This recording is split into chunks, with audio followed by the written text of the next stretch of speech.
Canelo. I think Berlanga put on a tremendous show as well. You know, he showed a lot of heart and grit and determination as well, and that made for a great fight. You said what you had to say. I don't.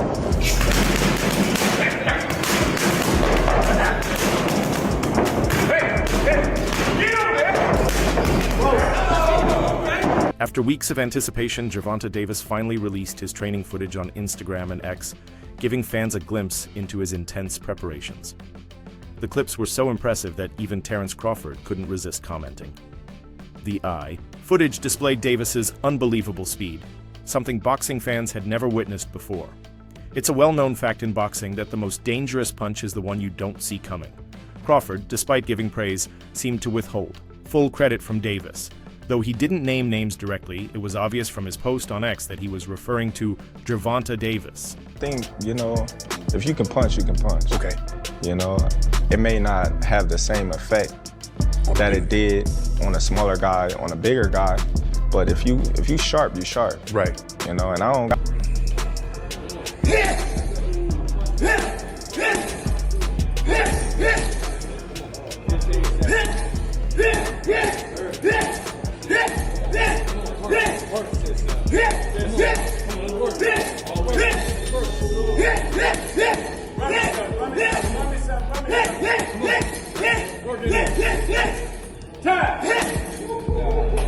I hope Lamont is ready for the kind of work this guy is putting in. He's going crazy out there. No lies, read one caption. Davis was seen working the punching bag and practicing with his trainer, who held the pads as Davis unleashed lightning-fast combinations. He also spent a solid amount of time shadow boxing before moving to the mitts. The standout element in the footage was speed, pure, unrelenting speed. When combined with the raw power Davis is known for, it's a dangerous formula that spells a knockout. With this level of preparation, Tank looks more lethal than ever and seems primed to dominate in the upcoming rematch against Lamont Roach, landing those brutal punches Roach won't even see coming.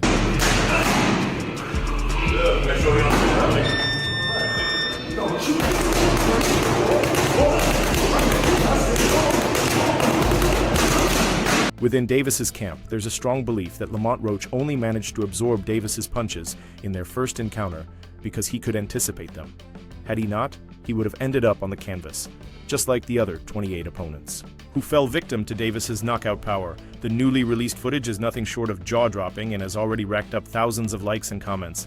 Among those commenting are not just fans, but also professional boxers, world champions, and boxing legends. Put it down, pull it up. Ready, go.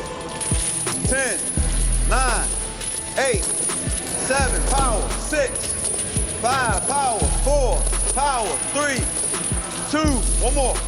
Good, under here, roll under the bed. Good job.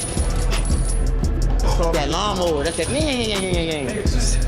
After completing his conditioning exercises, the world champion transitioned to the mitts and punching bag to test his power.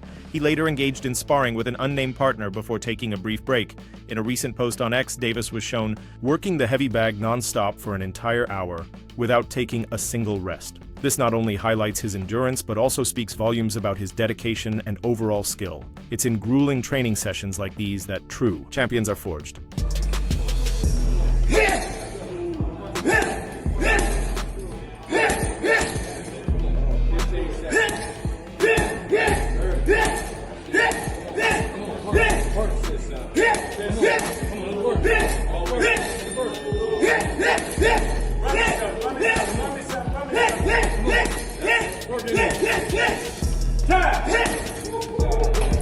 Of course, Gervonta Davis's championship status is unquestionable. However, he deserves full credit for his incredible display of power, athleticism, and resilience. He seems more than ready to turn Lamont Roach into a human punching bag. While Roach has shown some degree of confidence leading up to the fight, his real statement must be made inside the ring if he wants any hope of surviving against Gervonta "Tank" Davis, arguably the most feared fighter in the lightweight division. The American star has also revealed his current impressive physique, appearing close to his optimal fighting weight. He recently posed for a photo flaunting his sculpted body, sending a clear message: he's far from done with boxing.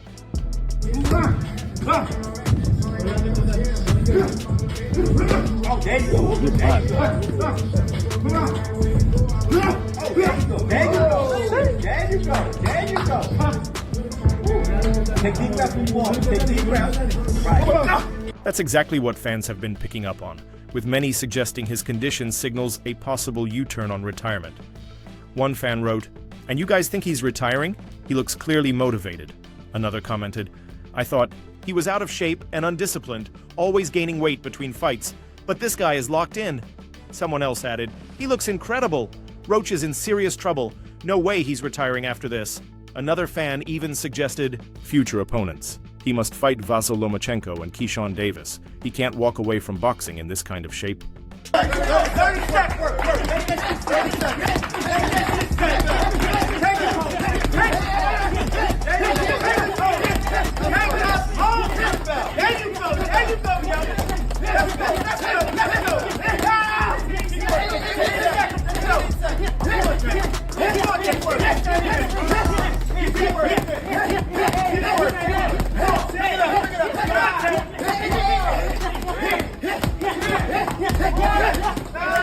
One final fan, however, offered a more cynical take, saying, "Getting in shape to knock out someone who never had a chance in a million years? Meh."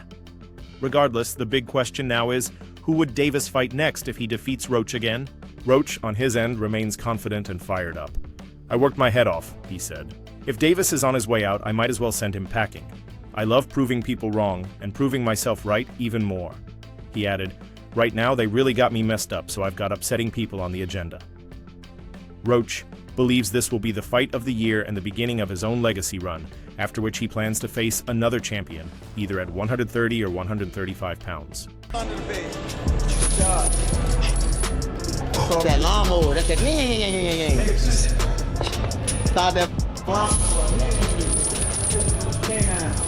I made the decision to train in DC because, I haven't been in the coldness in a minute. I haven't even trained in the coldness in a minute, so I feel though this will help. "I want to prove I'm the best," Roach said. According to Boxing News 24, Gervonta Davis is having the time of his life in training camp and appears more prepared than ever to take on the challenge of Lamont Roach. This bout could also mark the beginning of his final journey in the sport, a road to retirement that, according to promoter Leonard Ellerby, he fully supports. Ellerby made this clear during an interview on The Laboratory with Plaz. But it's like people selling that self, even the picture where everybody was in the room, that shit look like some devil shit. Facts though, some coke, right? Yeah. That shit like some devil shit, like they sold that soul. Yeah, you go with that. That was crazy. And you seen how the guy he looked at the scorecard? Turkey hot up.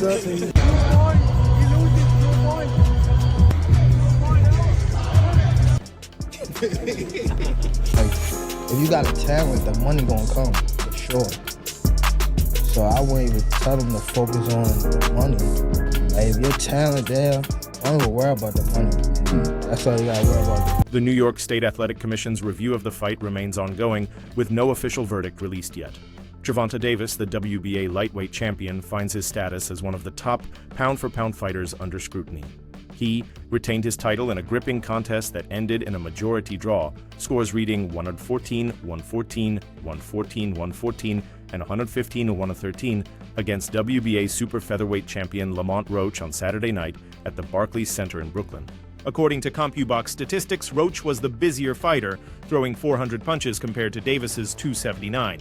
However, Davis displayed superior accuracy, landing 103 punches to Roach's 112. This is a really tough fight. Like, Lamont Roach is a serious fighter. I said it might not be the biggest profile fight, but it's actually quite a tough fight. And Shakur said to me, even the day before, I'm telling you, he's going to have big trouble tomorrow night. And I just feel like hopefully this could be the little something that gives Gervonta a little wake-up call to take him back to the mindset of maybe where he was.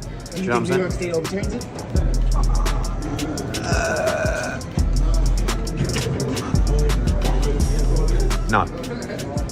No, I don't think they do. So, Eddie not offer an immediate rematch. Although one of the three judges felt Davis had done enough to win, the other two did not, resulting in a majority draw. Round 9 proved pivotal, as it featured the most controversial moment of the fight. After absorbing several sharp blows, from the 29-year-old Roach, a native of Washington, D.C., Davis unexpectedly dropped to one knee.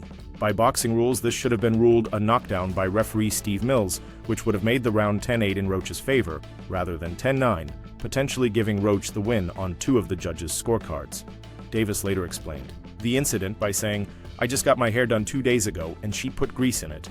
When I started sweating, the grease was running into my face." The 30-year-old Baltimore native also complained about the absence of ring card girls, claiming he didn't know which round he was in. You know, that's how boxing works. It's sad to say, you know, that's how boxing works. I'm not, like, totally upset. I figured with a superstar, you won't get too much from it. If he takes a knee and the ref starts counting, it should be a knockdown, Roach argued. If that's ruled a knockdown, I win the fight. In a statement to ESPN, the New York State Athletic Commission said that a technical issue had prevented it from reviewing video footage of the incident within the required time window to make a ruling.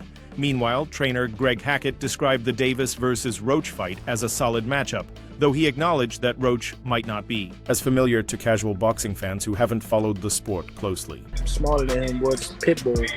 You know what I'm saying? Like, and that's just in height and stature. He was, you know, technically bigger than Tank too. But you know, Tank is comfortable at 130. Hackett pointed out that Roach doesn't have the flair associated with fighters like Ryan Garcia or Devin Haney, attributing this to his more reserved demeanor. To those who know Lamont and know boxing, it's a good fight, Hackett told YSM Sports Media. What's missing is that flash. Lamont isn't that type of guy. He's a gentleman, more laid back. Even if he tried to intimidate you, you wouldn't feel it. He's light-skinned with green eyes. He doesn't come off as menacing. Hackett contrasted this with Davis, saying, Tank's got tattoos. His eyes are intense, like something's off. He looks wild. He's got the braids. He's going to come out with a flashy outfit and all that. Tank brings the show. It's boxing. What's gonna happen is gonna happen.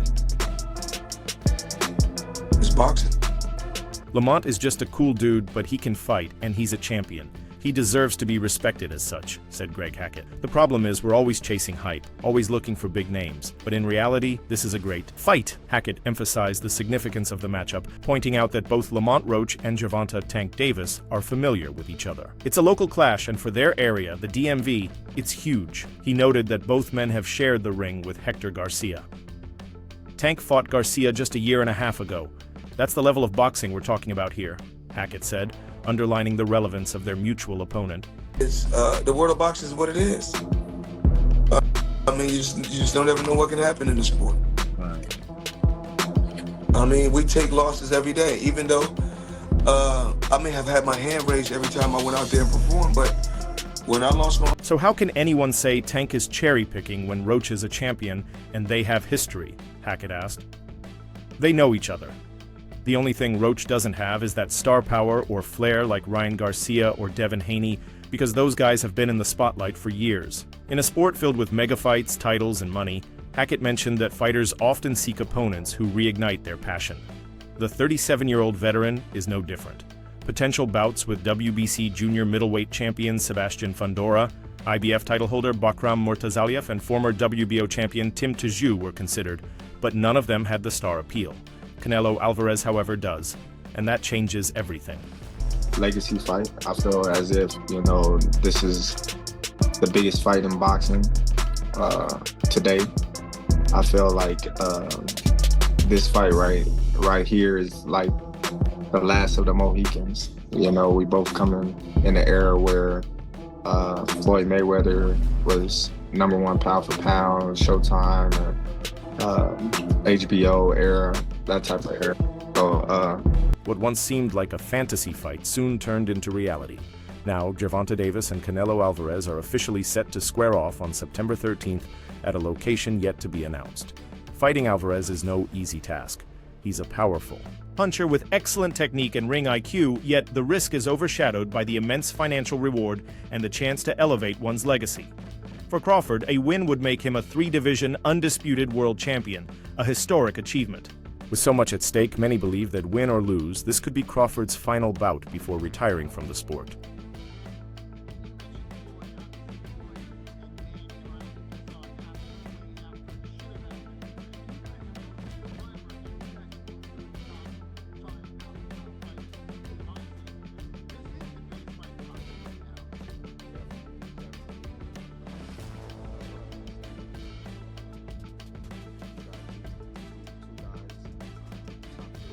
Despite swirling rumors about his retirement, Crawford hasn't allowed the speculation to derail his preparations. Interestingly, it's not just about Alvarez. Crawford himself admits that he's unsure of what lies ahead, besides the fight. In 3 months, who knows? Crawford told Sporting News Australia when asked about retirement. As he approaches his super middleweight debut against Alvarez, the uncertainty remains. One thing is certain, though. Whether he retires or not, Crawford is far closer to the end of his career than the beginning, and when that final bell does ring, whenever it may be, he's guaranteed to be inducted into the Hall of Fame on the very first ballot. I understand, Canelo's bigger than me and whatnot, but I'm up for the challenge. Other than the size difference and having to put on some weight, what challenges does Canelo pose once you guys get in there? I don't know. I just think, his punching power and his physical size is the only thing that I really... That said, Crawford's legacy is not fully set in stone just yet. A victory over Canelo Alvarez would elevate him into an entirely different stratosphere in boxing history. It would mean everything for my legacy and career, Crawford stated. I'm looking forward to it. It'll be the Super Bowl of boxing. If you are waiting around on that, who is it that you're going to match him with? I don't know. I have to literally go back to the office and just figure it out. So, yeah, Virgil winning here. Canelo Alvarez and Terence Crawford are poised to clash in a blockbuster bout later this year. Both men are currently regarded among the top pound-for-pound fighters in the world, which makes this matchup one of the most anticipated in recent memory. Alvarez has only 2 defeats on his record, one to Floyd Mayweather and the other to Dimitri Bivol. Now, Mayweather's former manager Jay Prince believes Crawford will hand Alvarez his 3rd career loss. The fight is expected to take place at super middleweight, meaning Crawford will have to jump 2 weight divisions, as his last bout was at a 154 lbs. Wow, the beast. I truly feel that Virgil now is on a different level. Final one from me. What did you say to Eddie Hearn in the aftermath of that win tonight? No, good, just, good fight. That's it. I mean, I think I'm 0-20 now, so... Or no, Eddie's 0-20. I think he's 0-4 or 5 with me, so it's okay. We're just chipping away. We're gonna have losses too. We're gonna have wins too. But I think tonight.